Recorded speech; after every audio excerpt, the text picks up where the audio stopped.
You're watching America This Morning, America's #1 early morning news.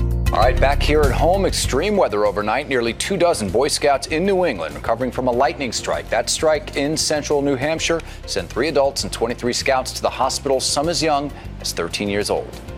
It happened during a major storm just outside of Belmont, the lightning strike at Camp Bell. Officials say no one was hit directly by the lightning because everyone was huddled under a shelter at the time. It could have hit the tent, it could have hit the ground and traveled through. The tent could have been anchored with the rope onto a tree, it could have traveled. There's so many different ways when you get lightning strikes that things can travel. In all, 23 scouts and 3 adults were hospitalized. 6 of the scouts suffered burns to their chests, but officials say no one suffered life-threatening injuries.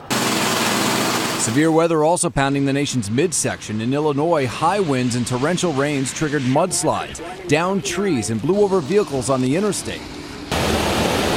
Heavy rains flooded parts of southwestern Indiana, and hundreds of people are still cleaning up from flooding in southwestern Wisconsin. There are a lot of roads that were washed out, seeing a lot of bridges damaged that are impassable, just culverts and tubes that are washed out.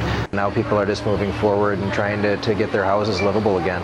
Damage estimates in the town of Boscobel are already topping $3 million, and more severe weather is expected across the Plain States and upper Midwest today.